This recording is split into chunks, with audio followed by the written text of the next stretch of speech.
नमस्कार साथियों, स्वागत है आपका मेडिकिट्स पे। आज की वीडियो में हम डिटेल में स्टडी करने वाले हैं डीपो प्रोवेरा इंजेक्शन या फिर गर्भ निरोधक इंजेक्शन के बारे में। जानेंगे कि किस प्रकार से इस इंजेक्शन का उपयोग किया जाता है, किस प्रकार से इस इंजेक्शन का उपयोग करके जो हमारे गर्भ धारण का समय होता है उसे बढ़ाया जा सकता है, और इस इंजेक्शन को लेते समय हमें कौन कौन सी सावधानियां रखनी चाहिए, कौन सी स्थिति में इस इंजेक्शन का उपयोग नहीं करना चाहिए, और इस इंजेक्शन को लेने का सही समय क्या हो सकता है। तो वीडियो में अंत तक बने रहें, और अगर चैनल पे पहली बार आए हैं तो चैनल को सब्सक्राइब जरूर करें। जो डीपो प्रोवेरा इंजेक्शन होता है कॉन्ट्रासेप्टिव इंजेक्शन होता है या फिर गर्भ निरोधक इंजेक्शन होता है, जो कि मेड्रोक्सी प्रोजेस्टेरोन एसीटेट के नाम से मार्केट में मिलती है।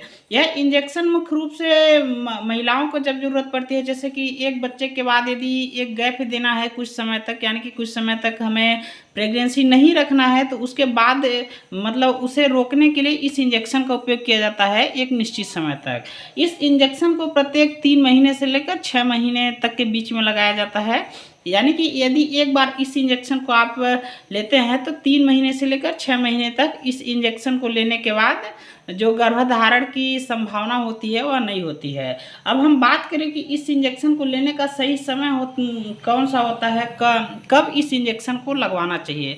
तो इस इंजेक्शन को मुख्यतः पीरियड्स के 5वें दिन लगवाना चाहिए। यानी कि आप इस इंजेक्शन को तभी लगवाएं जब आप गर्भधारण का प्लानिंग नहीं बना रहे हैं, या फिर जब आपके पेट में बच्चा ना हो, यानी कि गर्भधारण ना हो, तभी इस इंजेक्शन का उपयोग करना चाहिए। तो इस इंजेक्शन को पीरियड्स के 5वें दिन ही उपयोग करना चाहिए। उससे उस समय क्या होता है कि प्रेग्नेंट होने की जो संभावना होती है वह बहुत ही कम होती है। तो उस समय ही इस इंजेक्शन का उपयोग करना चाहिए।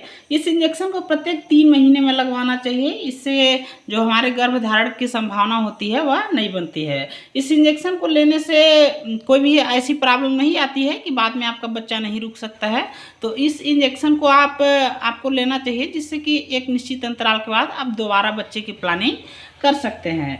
अब अगर हम इसके कुछ नॉर्मल साइड इफ़ेक्ट की बात किया जाए, या फिर हम बात कर लेते हैं कि कौन सी स्थिति में इस इंजेक्शन को नहीं लेना चाहिए, तो यदि आपको ब्रेस्ट में कोई कैंसर है, पेट में कोई प्रॉब्लम है, तो उस समय भी आपको इस इंजेक्शन का उपयोग नहीं करना चाहिए।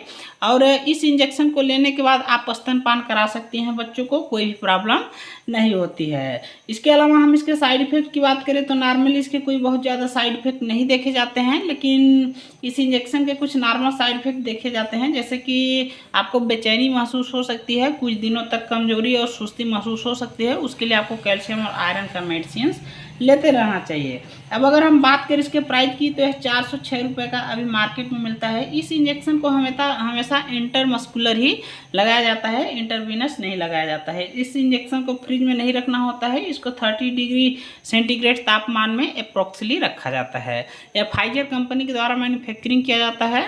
और इस इंजेक्शन को आपको खुद से नहीं उपयोग करना चाहिए, आपको डॉक्टर के सलाह के बाद ही इस इंजेक्शन का उपयोग करना चाहिए, क्योंकि आपकी क्या कंडीशन हो सकती है वह देखने के बाद ही डॉक्टर आपको इस इंजेक्शन को लेने का सलाह देते हैं। और इस इंजेक्शन को नॉर्मल नहीं लगवाना चाहिए, जो स्पेशलिस्ट डॉक्टर या फिर नर्स होते हैं उनसे ही लगवाना चाहिए। इसके अलावा इस इंजेक्शन से संबंधित किसी भी प्रकार की और जानकारी चाहिए तो कमेंट बॉक्स में ज़रूर बताएं। वीडियो पसंद आई हो तो वीडियो को लाइक करें, और इसी प्रकार के अन्य वीडियो देखने के लिए हमारे चैनल को सब्सक्राइब जरूर करें। धन्यवाद।